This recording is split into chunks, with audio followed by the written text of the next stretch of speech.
Olá, boa noite. Sejam bem-vindos todos vocês que aqui estão para participar do nosso programa, o início de um programa, o qual nós estamos denominando Diálogos sobre Educação e Aprendizagem. Nós temos como objetivo nesses encontros, hoje é o primeiro encontro de uma série que virá, aprofundar esses temas. Educação, aprendizagem, são temas grandes, vastos e que atraem a atenção de todos nós, educadores, pais, avós, irmãos, terapeutas. Temos aí um campo extremamente fértil para análises, reflexões e mesmo encaminhamentos e orientações. Para desenvolver esse programa, esse projeto, junto comigo, eu convidei a minha colega Carmen Silvia Carvalho. E a Carmen eu escolhi, não foi assim casualmente não, foi porque nós estávamos até conversando agora, estamos juntos há 27 anos, nós nos conhecemos e nos conhecemos trabalhando com crianças que desafiam a aprendizagem. Lembra-se no instituto lá, trabalhando, avaliando aquelas crianças, propondo os encaminhamentos, enfim, já nos divertimos muito, né, nesta área. E eu sempre admirei muito a Carmen e quando pensei em desenvolver esse projeto, um projeto ligado à educação, à aprendizagem, às famílias, às escolas, professores, educadores e tudo mais, a primeira pessoa que me passou pela cabeça foi de fato a Carmen. E por que isso? Porque a Carmen, como eu estou dizendo, tem uma vasta experiência, não só teórica, mas também prática em educação e aprendizagem. Isso é muito importante, toda a experiência prática que as pessoas desenvolvem e que traz uma experiência muito forte e que nos ajuda nesses desafios. Portanto, eu quero falar um pouquinho sobre a Carmen. Fiquem confortáveis aí nos seus, onde vocês estiverem, né? Porque a vantagem do nosso programa é que a gente pode assistir em qualquer lugar, a qualquer momento, não nesse momento, mas em qualquer situação. Então acomodem-se. A Carmen é formada em letras e ela também é mestre em psicologia da aprendizagem e do desenvolvimento humano. A partir desses conhecimentos, a Carmen tem atuado como psicopedagoga, assessora da área de português em escolas da rede pública e privada. Ela também ministra cursos e workshops. Dessa experiência nasceu a coleção de livros didáticos Construindo a Escrita, publicado pela editora Ática. Então a Carmen, além de tudo o que faz, de tudo o que já fez, arruma tempo para escrever as coleções de livros didáticos e que são muito bem referenciados e que quem conhece ou já teve experiência sabe da importância e do marco que são as obras da Carmen. Por 10 anos ela também atuou na área social. Para tanto, ela cursou um MBA em Gestão e Empreendedorismo Social. Fez curso de Cultura da Paz e Mediação de Conflitos. Foi gerente geral no projeto Casa de Cultura e Cidadania. Gerente de Arte e Cultura na Fundação Casa e coordenadora pedagógica na ONG Lar das Crianças, onde cuidava de 300 crianças e jovens. Carmen, você já tem seu lugar garantido no céu, tamanha dedicação. Eu acho muito importante essa dedicação social também. Aqui no Cefac a gente tem essa tradição, continuamos hoje, embora a gente vá mudando o perfil de atuação ao longo do tempo, eu acho fundamental. É outra realidade, outra visão de mundo muito significativa para a gente ter também. A Carmen é mãe de 4 filhos e 9 netos. Carmen, você ganhou de mim, eu só tenho 2. Aí eu já fiquei com inveja. Pensou e viveu a educação como profissional e em sua vida pessoal. Dessa experiência nasceu sua obra mais recente, um livro de literatura chamado Teia da Vida. Pois é, a Carmen também enveredou pelo caminho literário e esse livro foi publicado pela Livros e aborda as relações e conflitos entre as gerações, que também será tema, é claro, aqui das nossas conversas. É dessa multiplicidade de vivências que Carmen vem conversar conosco hoje. Não só conosco somos pais, professores, terapeutas, educadores de uma forma geral, e o nosso tema será educação e aprendizagem. Então, Carmen, para iniciarmos, fale um pouquinho das suas ideias, da sua motivação para que a gente comece esse projeto tão promissor. Bom, boa noite para todos vocês que estão aí do lado de lá da telinha. Obrigado, né, por escolherem estar ouvindo a gente e refletindo junto. E obrigada a você, Jaime, por esse carinho de ter me escolhido para estar participando aqui. Né? Eu fiquei muito feliz quando o Jaime me convidou, porque eu acho que a educação, a questão da educação e da aprendizagem, se não é a mais, é uma das questões mais importantes que se tem no mundo desde sempre, né? Quando, às vezes, as pessoas pensam em educação, elas pensam muito em adaptar a criança à sociedade, né? Uma criança educada é uma criança que se comporta bem, uma criança que vai bem nos estudos, mas a educação é muito mais do que isso, né? Quando a criança nasce, ela nasce na indiferenciação. O que é ela, a mão, a mãe, a parede, está tudo indiferenciado. E o trabalho da vida vai ser o trabalho da aprendizagem e a aprendizagem de todas as coisas. Ela vai ter que aprender quem ela é. Então, educar é você ajudar essa criança a conhecer a si mesma, a compreender, né, o que ela sente, a compreender esse mundo onde ela vive, a construir uma identidade. Educar é você ajudar essa criança a compreender as coisas que estão no mundo, qual que é o significado delas, como elas se relacionam entre si e como ela, criança, vai se relacionar com todas estas coisas do mundo. Educar é você ajudar essa criança a perceber o outro, a perceber este outro como alguém que é diferente dela e a respeitar essa diferença como completude e não como negação, né? Você educar é você ajudar essa criança a construir valores, a perceber que estar no mundo é estar com e estar para, né? Por isso, educar também é você ajudar essa criança a compreender esta sociedade, a compreender a multiplicidade de culturas que existe, a saber transitar de uma forma adequada, onde ela não passe por cima de si mesma, mas também não passe por cima do outro, nessas relações que ela vai estar estabelecendo ao longo da vida, né? Educar é ajudá-la a construir um projeto de vida, a perceber qual que é o sentido da vida e qual que é o sentido da vida dela. Ajudar essa criança a fazer escolhas e a perceber que ela é responsável pelas escolhas que ela faz e a se responsabilizar, então, por aquilo que ela age. E perceber que cada ação dela tem consequências e estas consequências, elas precisam ser pensadas e que a gente não pode agir de qualquer jeito por aí, não é? Então, a educar é ela perceber que ela sempre vai fazer parte de um todo maior, que, portanto, ela é completa e ela é um todo, mas ela é parte de uma família, ela é parte de uma escola, ela é parte de uma comunidade, ela é parte de um país e ela é parte deste planeta. E que essa responsabilidade que ela tem para com esses todos que, nas quais ela está inserida em vários todos, né? Também tem o planeta.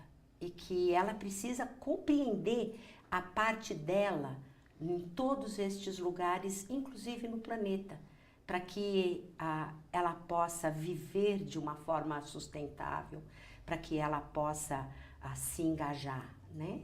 Ela precisa perceber a responsabilidade política e social que ela tem, né? Ela não é única, ela não está isolada, não é? E ela precisa crescer percebendo a sua responsabilidade social.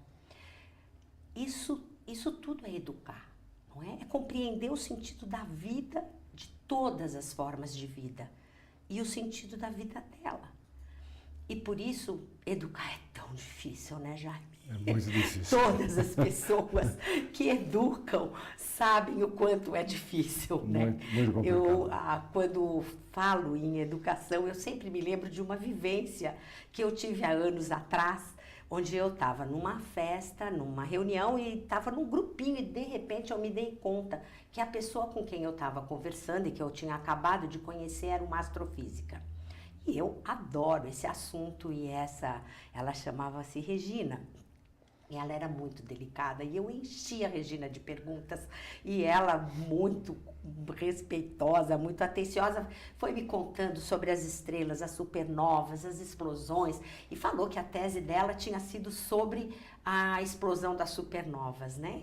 E eu, bebendo o conhecimento da Regina, chegou uma hora, ela parou e eu falei, e agora, né? O que você está fazendo?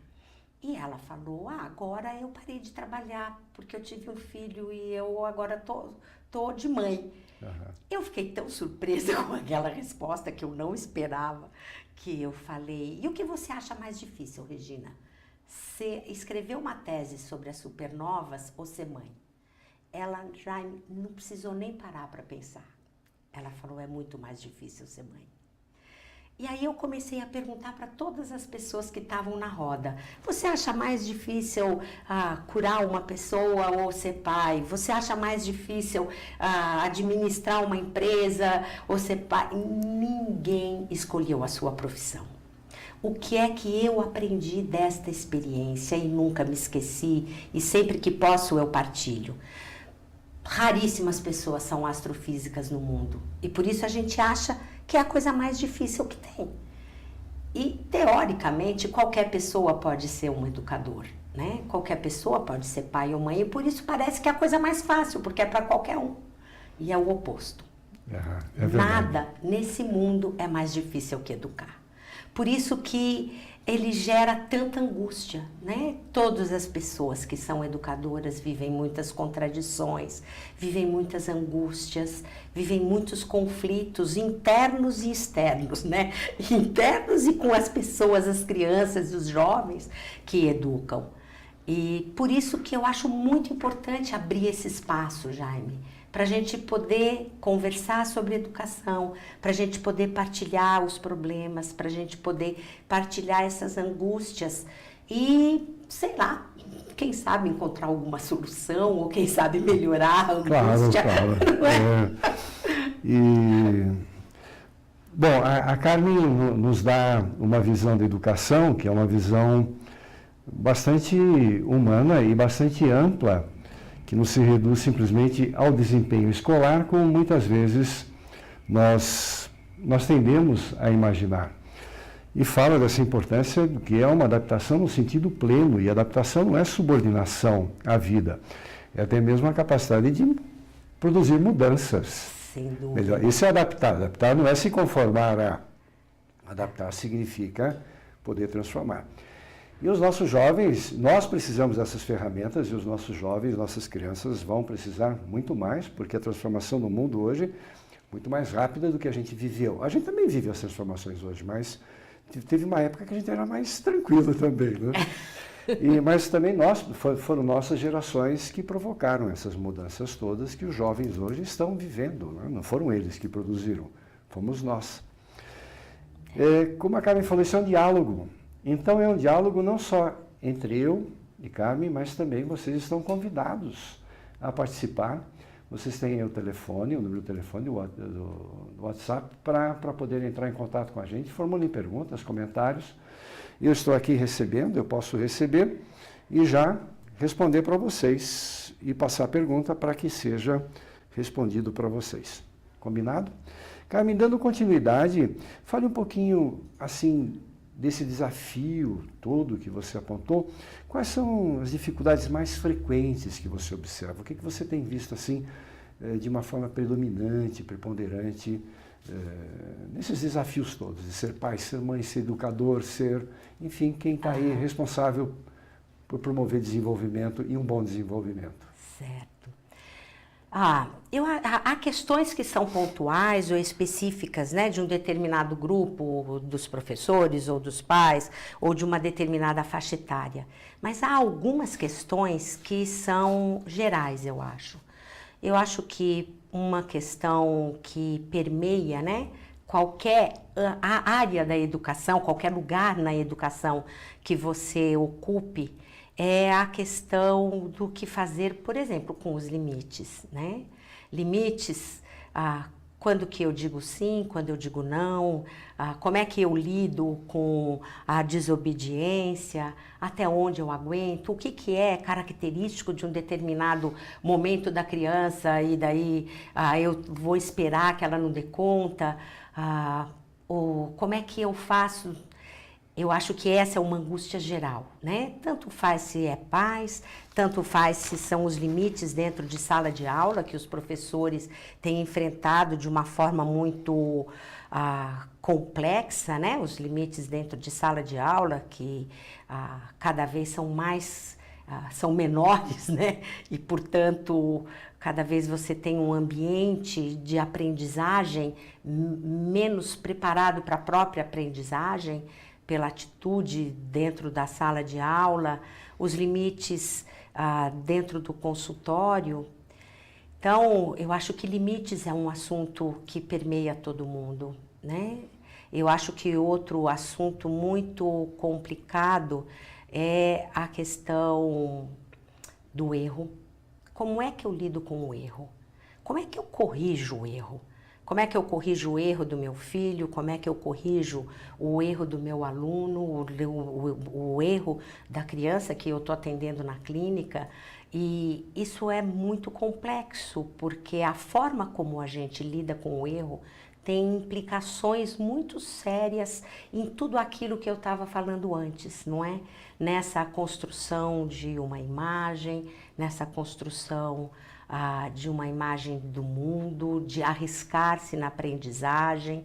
Então, pensar, né, refletirmos juntos essa questão do erro é uma coisa muito importante que eu acho que é um problema sério, né? Acho que há angústias de como lidar com os limites que as crianças colocam. Eu acho que não tem pais, não tem professores e não tem terapeutas que não tenham vivido momentos de impotência, onde você fez tudo o que você acreditava que era bom, tudo que você sabia e não deu certo. E aí, como é que você lida com essa impotência? Eu acho que isso é alguma coisa que permeia todos os educadores, vivem essas angústias, né? Acho que tem as angústias desse mundo de tecnologia, né? Até onde eu deixo ela entrar, até onde eu não deixo, até será que ela é boa, será que ela é ruim, né? Tem a questão do arriscar. Então, há muitas questões, né, que eu vejo que são conflitos que todos os educadores vivem e que eles precisam, de alguma maneira, encontrar formas de lidar, porque eles são postos, né? Estão lá, na frente do educador e ele precisa lidar. É verdade. Essas questões que você levanta são assim, muito pertinentes e é claro que nós vamos explorá-las durante os nossos encontros. Serão temas dos nossos encontros.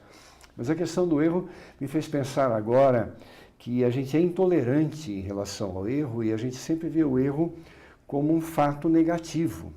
Mas a gente não para pensar. Eu acho que a maior parte do nosso dia a gente passa errando.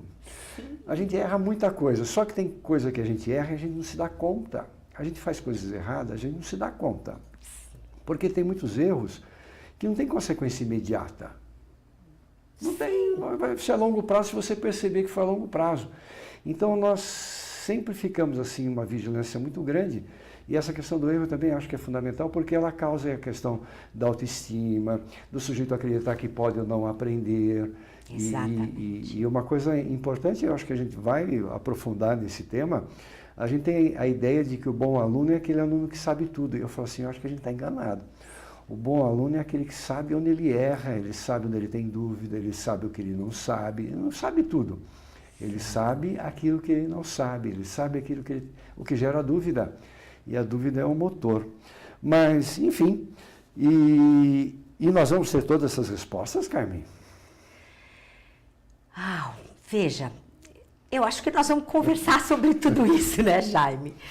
Cada uma dessas questões é muito complexa, né? Por isso que eu acho que é preciso tempo para a gente trabalhar com cada uma delas, e a ideia é de abordar cada vez um tópico apenas para poder ir mais fundo.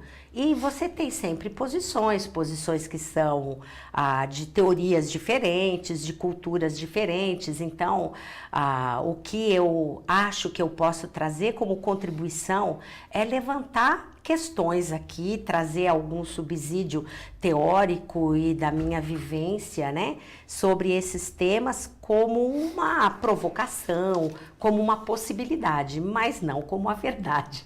Não existe resposta única para nenhuma delas, né? Agora, eu acho que se aquilo que nós conversarmos aqui já fizer com que as pessoas todas, né, nós educadores, consigamos tomar consciência do que a gente pensa, do que a gente tem feito, possamos rever algumas posturas, já valeu a pena, né? Então, eu acho que não é um diálogo sobre verdades, é um diálogo sobre educação, com a sua complexidade e a sua relatividade. É verdade.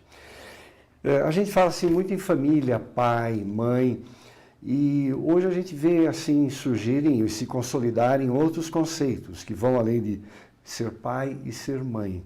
O conceito de são palavras envolvendo aí o conceito de maternagem e de paternagem, que não necessariamente dizem respeito ao pai e à mãe biológicos, como nós já tivemos a oportunidade de conversar.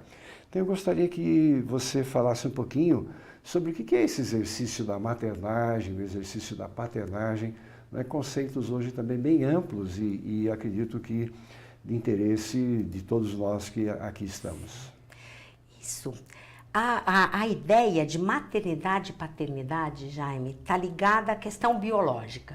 Então, o pai e a mãe são as pessoas que geraram a criança. A maternagem e a paternagem, elas são relacionadas ao cuidado, à afetividade, à segurança. Então, o ideal é que a mãe e o pai exerçam a maternagem e a paternagem, né? Que essas duas ideias, esses dois conceitos estejam colados. Mas a maternagem e a paternagem podem ser exercidas por outras pessoas, tá? E elas, na verdade, são eu acho, mais importantes do que a própria maternidade e paternidade. Na medida em que através da maternagem e da paternagem, desse cuidado que estas pessoas vão formar tudo aquilo que a gente estava conversando no início, que vão verdadeiramente educar.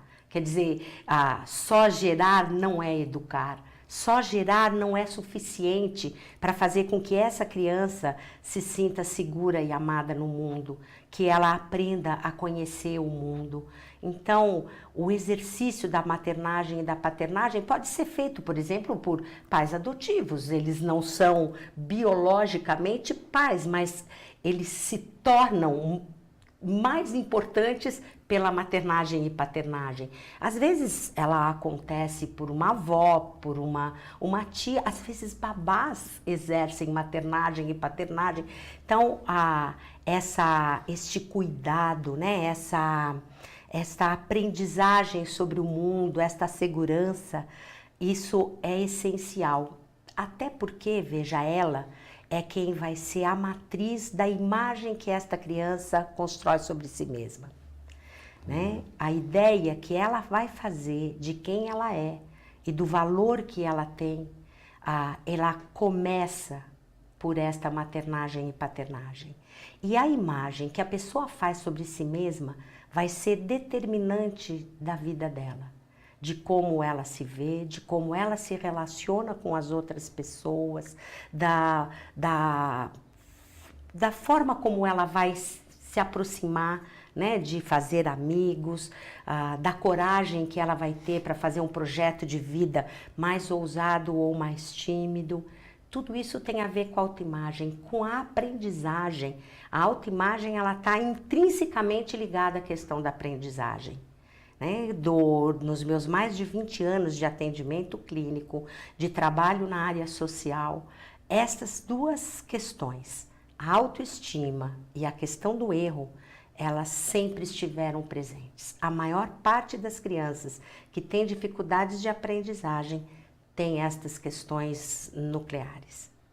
É verdade. Né? Então, trabalhar e compreender melhor este lugar de maternagem e paternagem é essencial para quem é educador.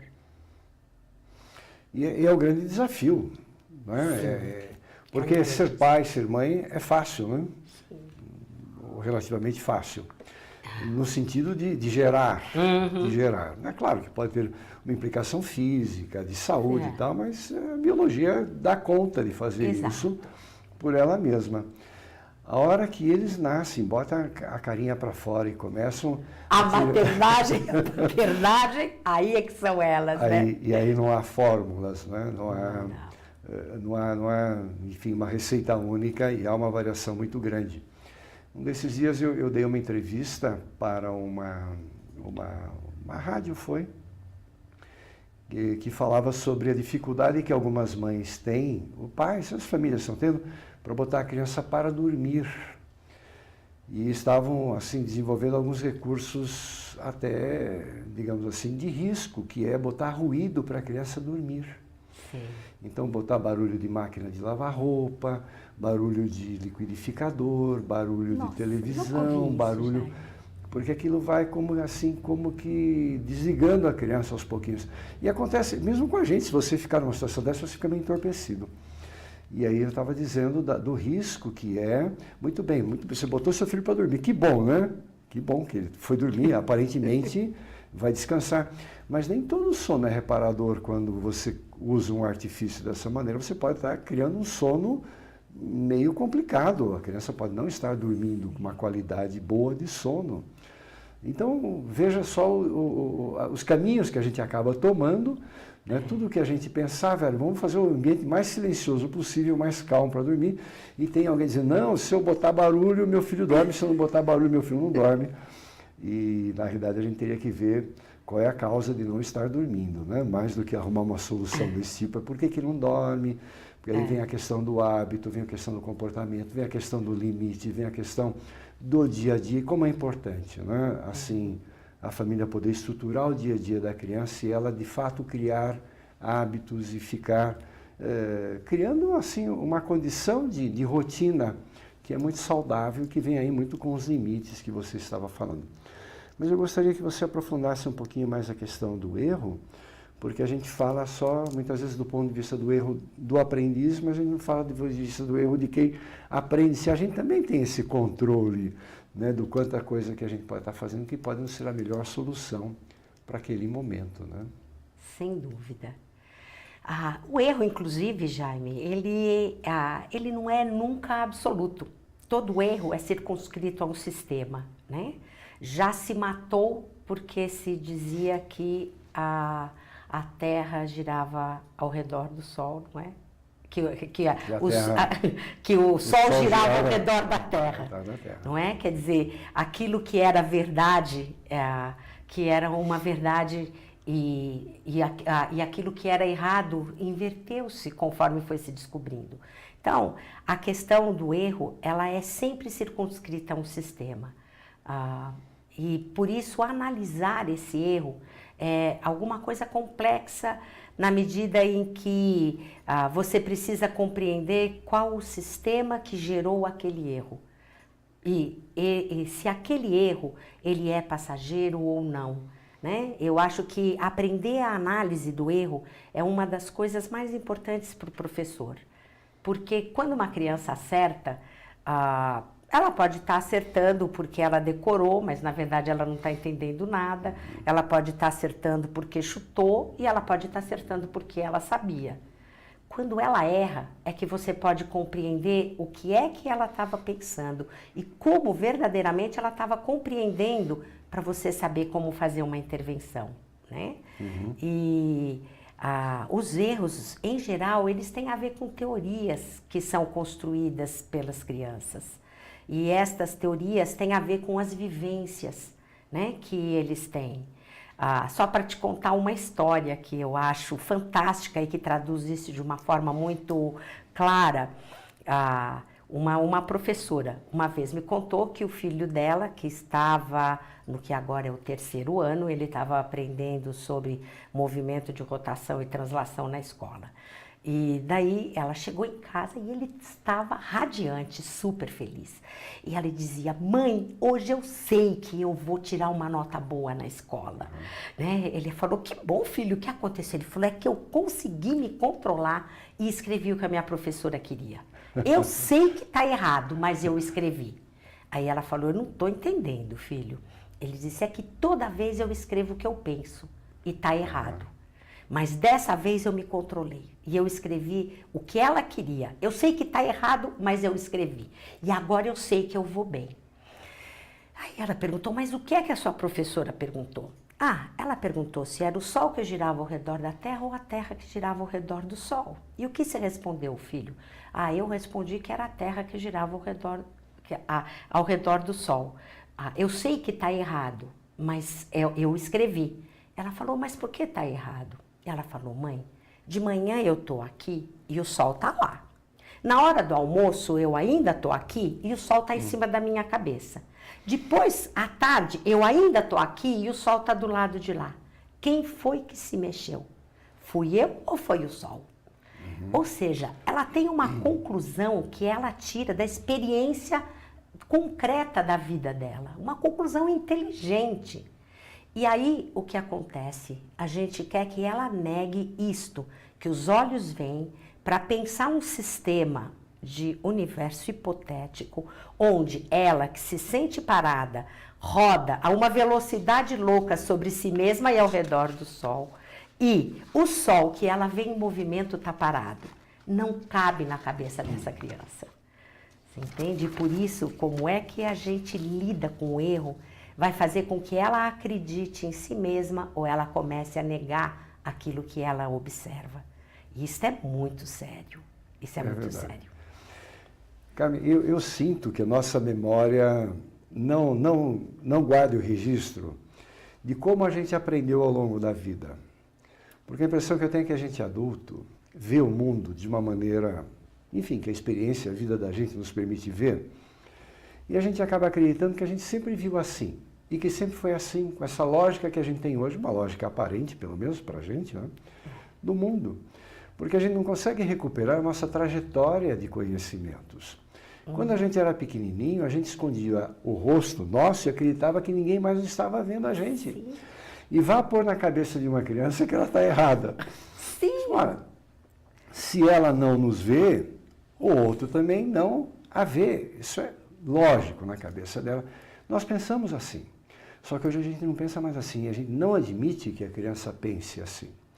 Então, de fato, ela está dizendo: quem está andando é o sol, porque eu vejo. Não, senhora, como sábios de épocas atrás também pensaram assim. Perfeito, né? A criança é uma sábia. isso. Por isso, é circunscrito sempre a um sistema. E eu falo assim: é uma pena que a gente não consiga rever a nossa trajetória, as bobagens que a gente já pensou, bobagens, entre aspas, né? Para a gente poder falar: puxa vida, mas esse é o caminho, é assim que as coisas acontecem, as coisas não nascem prontas. E o conhecimento também não é uma coisa que chega ao fim, né? Porque eu digo assim: o sábio não é aquele que tudo sabe, o sábio é aquele que tem muita dúvida. É o que tem muita dúvida. Pegando essa tua fala, Jaime, eu acho que a educação, né, tanto os pais quanto a escola, deveria ser um espaço de aprender a fazer perguntas e não de saber respostas. Porque as respostas são sempre transitórias, não é? Conforme o conhecimento do mundo vai aumentando, e hoje em dia ele dobra a cada dia, né? Então, aquilo que é verdade hoje é questionável daqui a algumas horas, não é? Então, assim, todas as respostas são transitórias. Aquilo que não é transitório é investigar o mundo. É esta questão da gente compreender. E esta é a beleza do ser humano, não é? É olhar de uma forma questionadora, é estar sempre em busca do conhecimento. Eu sempre penso que o conhecimento, a busca do conhecimento é a condenação do homem. Quer dizer, nós sempre vamos estar precisando conhecer mais e sempre vai ter mais para conhecer. Então, a escola e os pais deveriam incentivar justamente a perguntação. E a gente considera que é bom e sabe aquele que tem a resposta, sendo que todas as respostas são transitórias. Eu tive a oportunidade de ir, há uns meses atrás, ir ao seminário que o governo finlandês promoveu aqui em São Paulo, no Colégio Rio Branco. Foi assim, um dia fantástico, porque deu para aprender muita coisa. E ficou muito evidente que a educação finlandesa, que é uma das educações referência hoje, não é? No mundo todo, tem por hábito desenvolver a questão das perguntas e da busca de respostas de acordo com os recursos que cada aprendiz tem naquele momento da vida dele. Não é? Mas incentivar toda essa produção de conhecimentos e tal. E que então, um dos exemplos que apareceu lá era de dar-se um certo problema matemático, uma questão matemática, e só tirava nota alta ou só era bem avaliado quem criasse respostas novas, e não a convencional, a equação convencional. Essa é uma possibilidade, nós queremos outras. E eu estava numa sala de aula conversando com um grupo e falando exatamente sobre essa questão do erro, né? E dei esse exemplo. E aí uma colega diz assim: Jaime, então eu vou contar o fato da minha filha semana passada no colégio. A professora deu um problema matemático e ela chegou à resposta por conta própria, ou seja, ela criou a própria equação.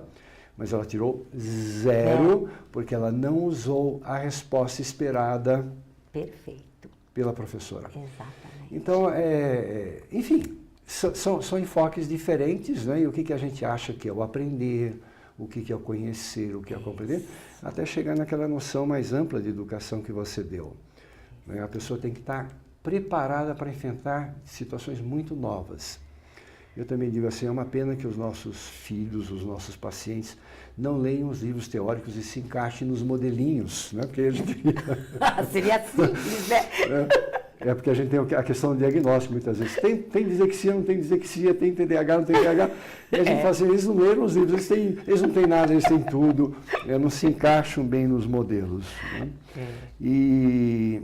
Mas eu queria até continuar com você a questão de um movimento muito forte que a gente tem, que às vezes é de super proteger, não proteger. E eu sei que você explora muito bem esses temas, eu gostaria que você falasse um pouquinho das suas ideias a respeito do que é proteger, né? Porque você fala assim, nossa, super protegeu, ou protegeu, enfim, o que nós podemos entender? Esse é um assunto, Jaime, seríssimo, importantíssimo, né? Que eu vou dar uma pincelada só agora, porque... É um aperitivo. É um aperitivo, porque ele tem muitos desdobramentos e ele é muito complexo, né? O que acontece?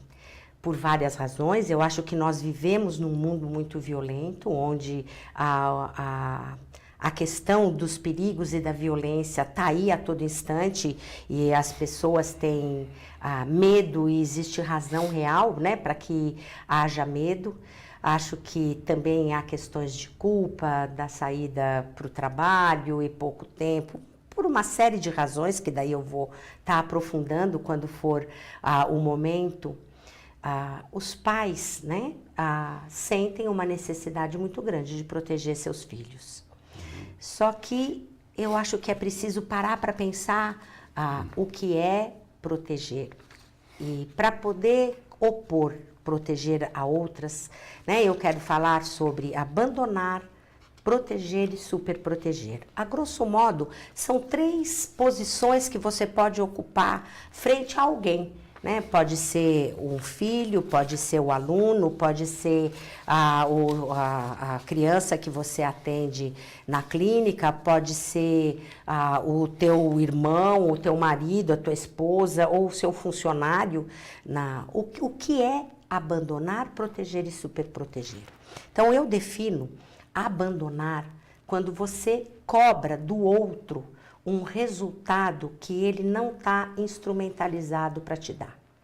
Então, ele por alguma razão, pode ser cognitiva, dependendo de por exemplo, de um momento de desenvolvimento, pode ser por falta de conhecimento, pode ser por uma questão emocional, por N razões. Ele não tem como te dar aquela atitude que você espera, aquela resposta que você espera, mas você exige dele sem que ele esteja instrumentalizado. Abandonar é angustiante, não é um bom lugar, né?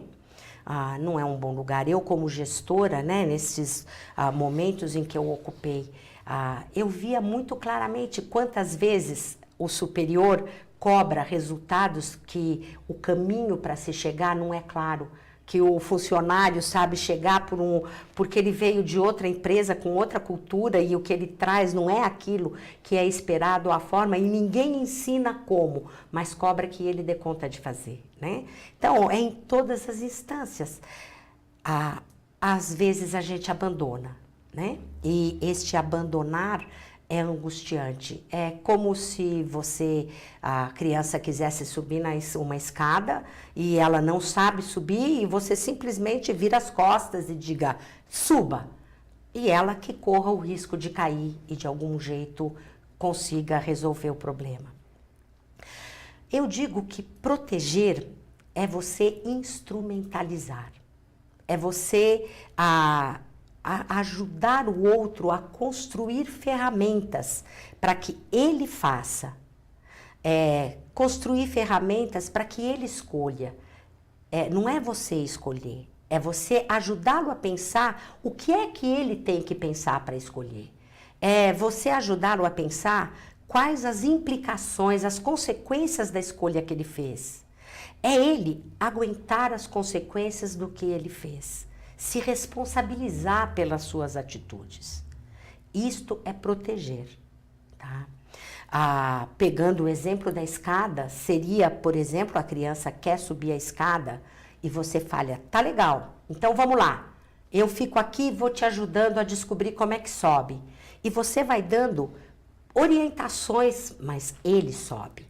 Ele escolheu subir e você vai ajudá-lo a fazer com que ele dê conta daquilo que ele escolheu. Mas ele que vai subir. E se ele for cair, você está lá para segurar. Você entende? Quando você protege, você não vai deixar ele se arrebentar.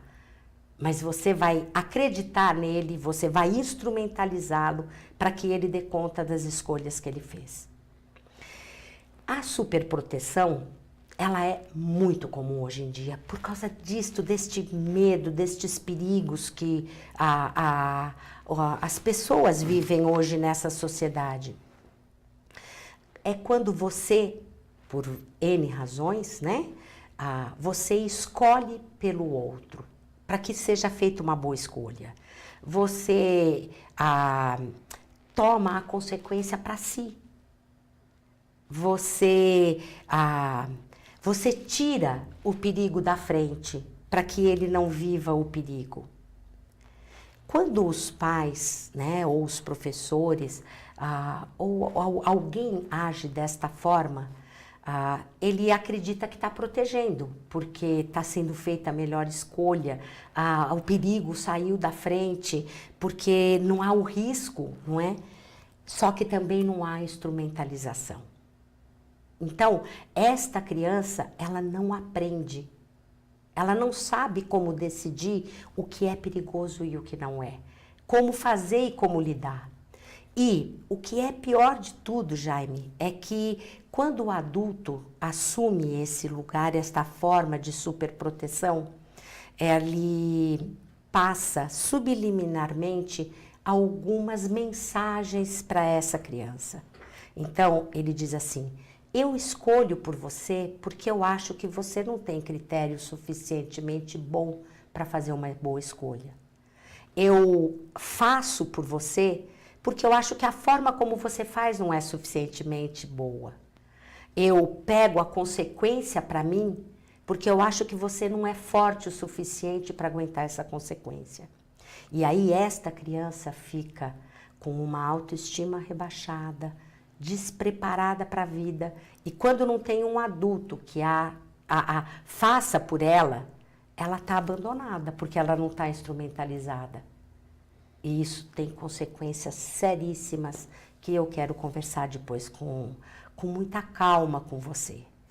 Olha, isso vai requerer muita calma e bastante tempo. Mas eu achei muito interessante talvez os termos que você usou, o conceito que você aplicou aí para a questão do que chama abandono, do que se chama proteção e superproteção. Na verdade, muitas vezes a gente vê a gente oscilando entre o abandono e a superproteção. Ou a gente delega tudo para o sujeito e ele não tem condição naquele momento de assumir tamanha responsabilidade, ou a gente faz por ele. E talvez a parte mais difícil seja esse meio termo mesmo. Isso, né? A proteção. A gente... É um fio de navalha muitas vezes, né? E deslizar de um lado para o outro é muito fácil. E a criança super protegida, quando você não está super protegendo, ela está abandonada. E é o que você colocou mesmo. Ela vai oscilando de um polo para o outro, porque ela não tem instrumentos. Isso, obviamente, tem um impacto, se a gente for falar em aprendizagem escolar, Imenso, um impacto imenso. Tem um impacto enorme nesta formação da identidade da criança, tem um impacto na autoimagem que ela constrói de si mesma, tem um impacto muito grande na adolescência, muito grande, e um impacto na vida adulta. Estas crianças que se tornam jovens superprotegidos, que se tornam adultos superprotegidos, eles têm menos chances de dar conta de uma vida profissional, de uma vida adulta, porque eles não estão instrumentalizados. E a gente vê, né, Carmen, e até voltando aí para a questão dessa noção de educação, às vezes distorcida que a gente tem, nem todo aluno, o estudante que teve uma boa trajetória acadêmica, com boas notas, no fim das contas está preparado para enfrentar essa diversidade. Ele pode ter sido assim bem estimulado cognitivamente, ou dentro daquilo que a gente chama uma boa estimulação, que não necessariamente não é, mas a gente chama, mas não foi preparado para essa questão da vida, do lidar com a vida, lidar com seus pares, lidar com as diferenças. E o mundo hoje requer isso. Sem então, dúvida. O nosso jovem vai conseguir, digamos assim, se inserir socialmente, poder assumir seus compromissos, cuidar de si mesmo. Você teve bastante filho. 4, né? 4. Eu tive 2 netos. O que a gente mais sonha é que sejam independentes, capazes de cuidar de si mesmos, não é isso? Exatamente. É um grande sonho da gente.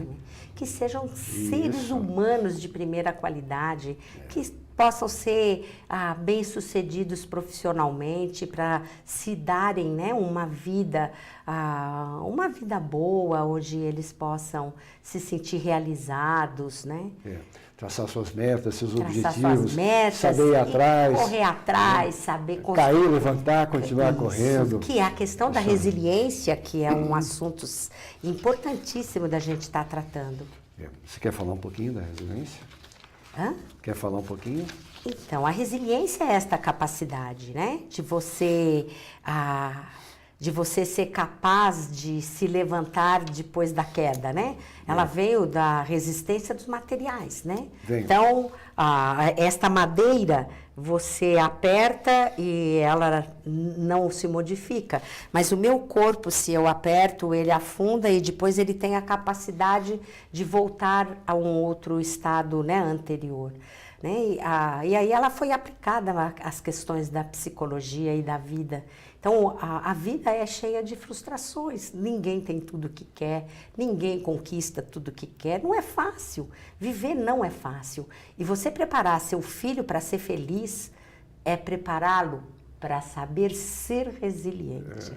Porque as adversidades virão. As adversidades virão.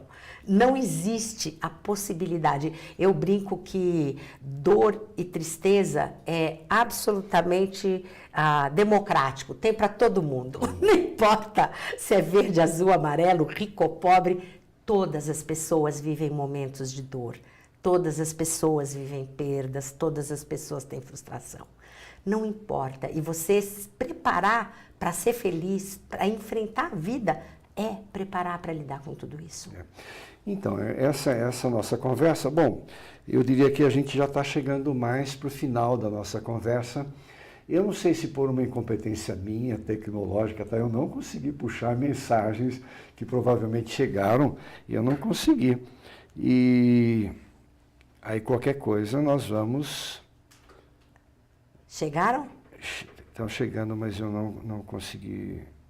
Deixe-me ver aqui. Vamos ver. Eu não consegui ver ainda a mensagem. Mas eu fico devendo para vocês. Eu vou, enfim, resolver essas questões técnicas aqui para podermos dialogar. Mas quando a gente fala em resiliência, quando a gente fala nessas questões dos problemas que vão aparecendo na vida das pessoas, né? É uma ilusão querer que todo mundo seja feliz mesmo, né? Mas eu vou contar só uma experiência, daí eu já entro numa pergunta para a gente finalizar, que é a questão dos desafios da aprendizagem, quem tem alguma limitação. A gente sabe que, enfim, existe a dislexia, que é uma dificuldade acentuada para ler e escrever, né? Olha, e uma certa feita... Ele trouxe para você as perguntas. Uma certa feita... Eu já respondo a pergunta que está aqui. Já respondo, eu faço a pergunta. Uma certa feita, cara, eu tinha que dar uma palestra e eu estava voltando de avião, que era lá em Santa Catarina, eu estava no avião, e tinha sido lançado um livro de dislexia e eu tinha acabado de comprar, estava na minha pasta. Eu sentei, puxei o livro já para vir lendo, e sentou do meu lado um senhor, mais ou menos da minha idade. Ele olhou para o livro, ele olhou para mim e falou assim, com licença, você é disléxico? Eu falei, não, eu não sou disléxico. Ele falou, então você é terapeuta. Eu falei, também não sou terapeuta. Eu falei, mais ou menos, eu sou terapeuta, eu sou estudioso e tal. E, enfim, aí comecei a contar um pouquinho. Ele falou, eu sou disléxico e sofri muito com isso. E ele fala da resiliência, ele falou de uma forma assim fantástica. Ele falou, todo mundo lia com facilidade, entendia com facilidade. Eu tinha que ir para casa, eu não podia sair à noite e tal. Ele falou, mas isso não me derrubou. Pelo contrário, fez de mim uma pessoa forte. Eu tive uma carreira brilhante, ela falou, ainda hoje, sou muito bem sucedido. Ele falou, não é o que eu vejo no meu filho. Meu filho tem muito mais oportunidade do que eu tive, mas ele não tem garra. O problema dele vira um drama, ele também tem alguma dificuldade, mas tudo vira um drama, aumenta. Então, na verdade, a vida é para quem tem muita resiliência, né? Mas falando nisso, então, deixa eu voltar aqui na pergunta. E a pergunta é, numa sociedade tão sem limites, para tudo que é certo, ver errado, a senhora Carmen considera que as crianças estão crescendo adultos frustrados? Com essa história de que o errado é certo, o certo é errado, enfim. O que pode, né, com essa história de acerto e erro, ou certo e errado, o que pode levar o adulto a ser um adulto frustrado? Quando eu digo, veja, eu normalmente, né, coloco... Eu acho que o que vai fazer, né, eu vou inverter um pouco aí talvez a pergunta, veja, não sei se eu entendi, mas o que faria com que o adulto possa ser realizado, né? Quer dizer, que ele não seja frustrado, né? É a aprendizagem desta resiliência, desta capacidade de olhar para as coisas e encontrar caminhos, é ele saber se focar. Há uma série de coisas que são importantes. É ele saber fazer escolhas sem lamentar o que ficou de fora. Porque a gente faz escolha o tempo inteiro e muitas vezes a gente não aguenta aquilo que está de fora. Então, saber escolher é uma das coisas muito importantes. Saber lidar com aquilo que ficou de fora da sua escolha, que muitas vezes a gente não aguenta ser feliz com o que escolheu, porque a gente lamenta aquilo que ficou fora da que foi escolhido. É você se perceber de uma forma positiva e forte e capaz e saber usar essa credibilidade, é você aprender a ser generoso, é você conseguir estabelecer relações que são relações de amizade, de amor, de se sentir querido. Então, aquilo que vai fazer você não se sentir frustrado está ligado a tudo isso, né? Está ligado a esta construção deste ser humano. Agora, essa questão do limite que ela coloca, os limites são necessários.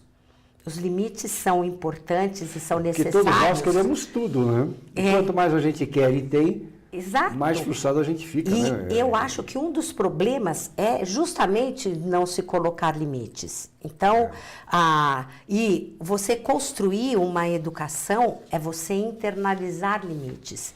Então, eu não preciso dizer para você que você não deve falar palavrão aqui, porque você sabe. Entende? Então, os limites têm que estar internalizados, né? E este é um trabalho importante da educação. Muito bem, nós estamos chegando ao fim da nossa primeira conversa. E eu queria, é claro, colocar para vocês, hoje foi assim enfim, um aperitivo da nossa proposta. E nós temos vários tópicos e vários itens que queremos abordar.